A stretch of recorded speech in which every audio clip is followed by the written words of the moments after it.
ser visto da forma que ele se encontra na atual conjuntura do país. Então, eu não posso pegar o nosso Brasil de hoje e elevar no patamar de 3 anos atrás, que a economia se encontrava diferente há 3 anos em relação a essas empresas. Então, o judiciário ele tem que declinar para atender, e aí o que ele está fazendo é atender, trazendo situações que possam vir de alcance com os anseios das empresas para permanecer no mercado.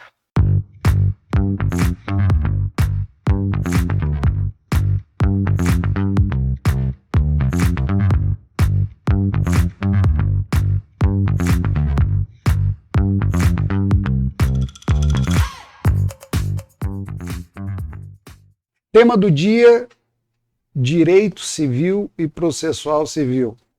Dou as boas-vindas à nossa audiência mais uma vez. Obrigado vocês por nos prestigiar.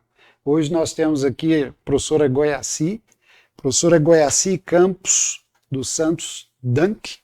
Danck é alemão? É alemão. Alemão. A professora Goiaci nos honra aqui com sua presença, é professora e advogada, graduada em Direito, bacharel pela PUC de Goiás, especialista em Direito Civil na Federal, tem mestrado em Direito, Relações Internacionais e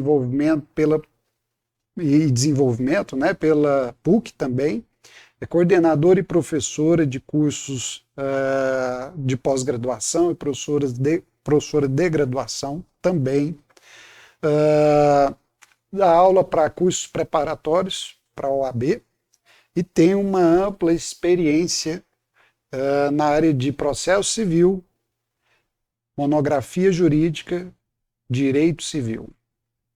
Professora, hoje nós vamos aqui com um bate-papo bem tranquilo, né, trazer algumas questões já do nosso contexto atual para os alunos que aqui queiram se aperfeiçoar, aprender um pouco mais, obter informação, conhecimento. O direito civil é o principal ramo do direito privado, né? Trata-se aí das normas conjuntas que regulam as relações entre os particulares e pelo fato de definir parâmetros, né, para pessoas jurídicas e pessoas físicas, esse é o direito que mais corriqueiro, né, que está no nosso dia a dia. Quais são as maiores demandas do direito civil para o escritório de advocacia? Sim. Primeiramente, eu quero agradecer o convite, é uma satisfação estar aqui com vocês, estar respondendo, estar participando dessas questões que envolvem direito civil e processo civil, questões latentes dentro da sociedade.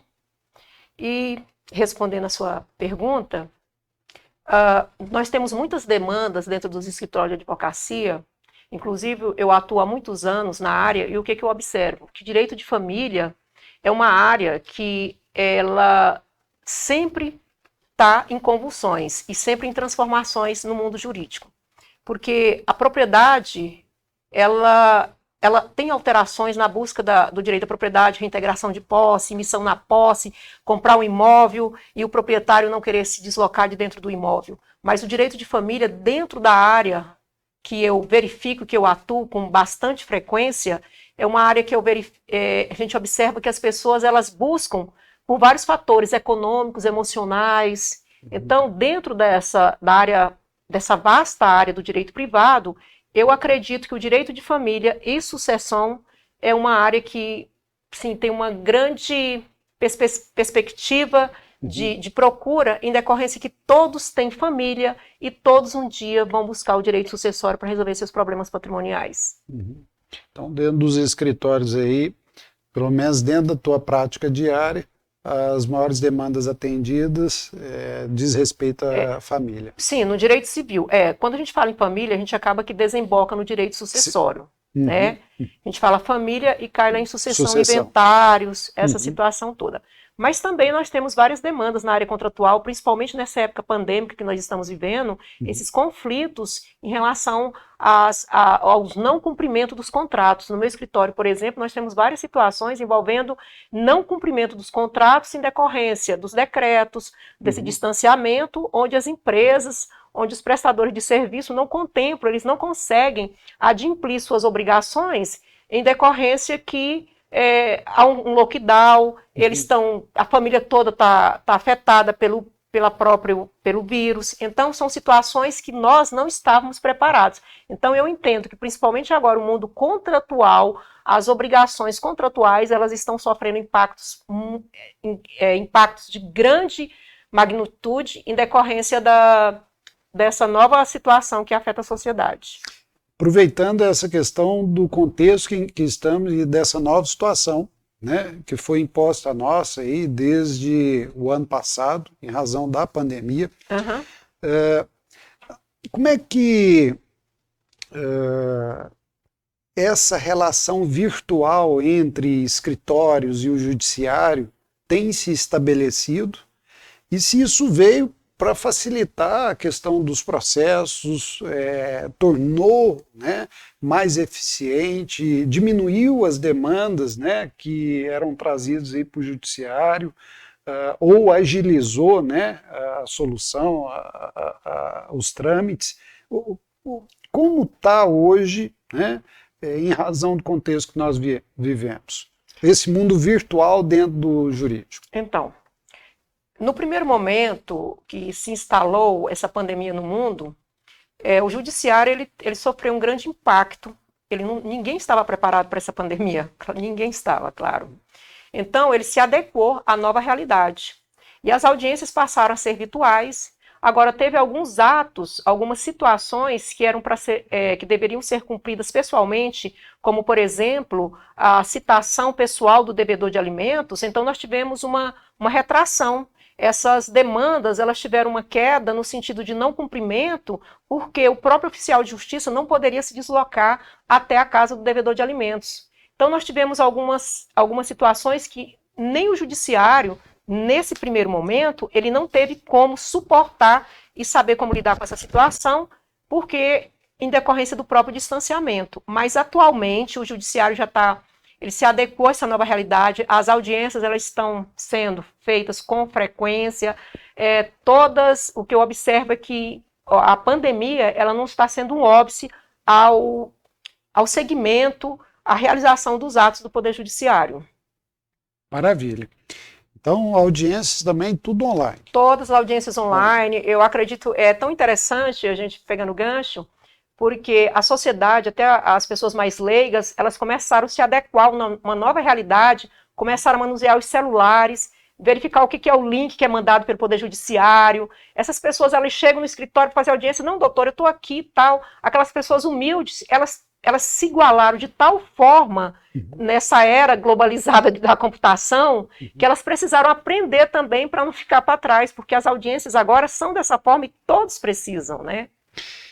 Ainda sobre a questão de auxílio, né, de melhora em todo o sistema judiciário, nós temos aí os meios alternativos de solução de conflito, né? As câmaras de conciliação, né? Você acha que essas câmaras, esses meios alternativos, eles têm desafogado, têm ajudado, têm contribuído aí com o judiciário?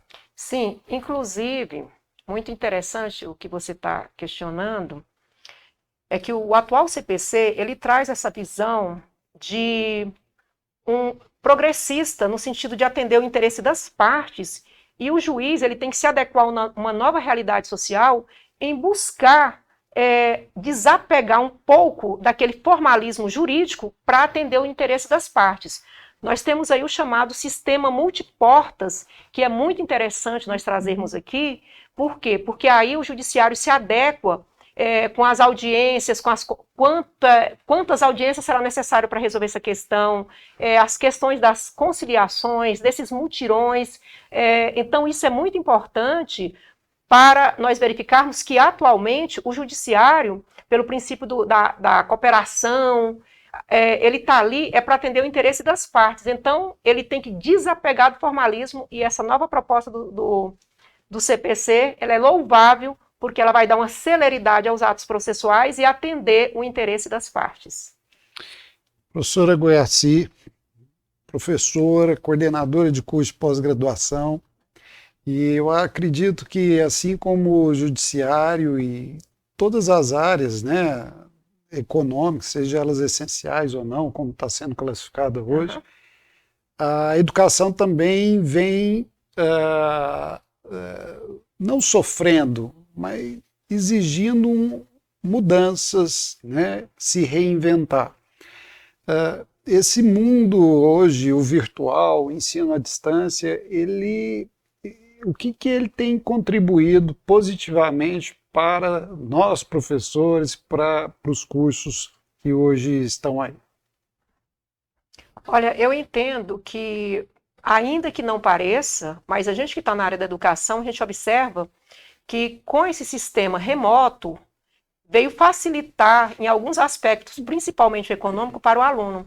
Aquele aluno que se distancia, o seu domicílio era lá no Rio Grande do Sul, lá no Pará, com essa pandemia, ele teve que retornar à casa dos pais ou dos seus familiares, de outros, e veio ter acesso à faculdade sem precisar ter ônus econômico em relação ao aluguel e a questão do trabalho também. Eu observo que muitos dos meus alunos, eles estão podendo trabalhar e podendo estudar simultaneamente. Às vezes a gente está lá e fala, professor, eu estou assistindo sua aula, estou aqui no serviço e estou aqui assistindo a sua aula. Isso foi muito bom, que não parou a questão econômica e a situação educacional do aluno. Então, é um aspecto positivo que eu achei, foi a questão econômica e o acesso ao aluno sem ele poder viabilizar a educação. Ele está dentro da faculdade, em qualquer local do país ou do mundo, porque eu tenho um aluno que está na Espanha, né? Espanha. Ela assiste aulas minhas 2 horas da manhã, ela está lá dizendo, professora, eu estou aqui 2 horas da manhã, estou aqui assistindo sua aula.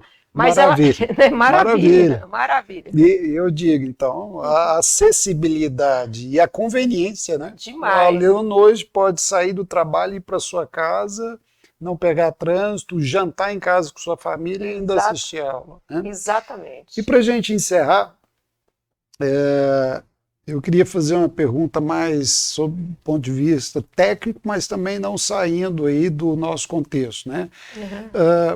Empresas têm sofrido, né? Com a pandemia, com os fechamentos, a gente está tendo um problema econômico e tem aumentado o número de empresas que têm solicitado falência, recuperação judicial. E como é que o judiciário tem visto isso, né? Dentro desse contexto que nós estamos vivendo? Né? O judiciário está sendo mais flexível, está conseguindo entender mais a situação das empresas e a relação da empresa com os seus empregados? Sim, o que eu observo? Que agora há necessidade dessa cooperação do judiciário com as partes envolvidas. A empresa, ela gera economia, ela dá emprego, e nesse momento, que é o momento que abala a situação econômica do país, o judiciário ele tem que estar ali, ele sai do lugar dele e vai atender essas empresas. Então, a empresa agora está concedendo situações de benefícios para essas empresas em relação aos impostos, a pagamentos, muitas vezes, nós estamos aí com a questão da Enel, da energia, que se estende não só às empresas, nós estamos vendo que se estende às pessoas de baixa renda, mas as empresas elas estão tendo alguns benefícios para quê? Para que elas possam sobreviver no mercado. Então, essa que eu acho muito importante, essa flexibilização do judiciário, porque é uma proposta do CPC, é flexibilizar. E flexibilizar é chegar e atender o jurisdicionado. E o jurisdicionado, ele tem que ser visto da forma que ele se encontra na atual conjuntura do país. Então, eu não posso pegar o nosso Brasil de hoje e elevar no patamar de 3 anos atrás, que a economia se encontrava diferente há 3 anos em relação a essas empresas. Então, o judiciário ele tem que declinar para atender, e aí o que ele está fazendo é atender, trazendo situações que possam vir de alcance com os anseios das empresas para permanecer no mercado. Maravilha. Professora Goiacy, mais uma vez, nossos agradecimentos. Um bate-papo muito rápido, mas esclarecedor. Espero encontrá-la mais vezes aqui conosco no estúdio. Quero agradecer a essa audiência que ficou com nós até o momento. Dizer para vocês que tem mais tema do dia e hoje foi Direito Civil e Processo Civil. Agradeço Grande também. abraço. Obrigada a todos vocês. Obrigada.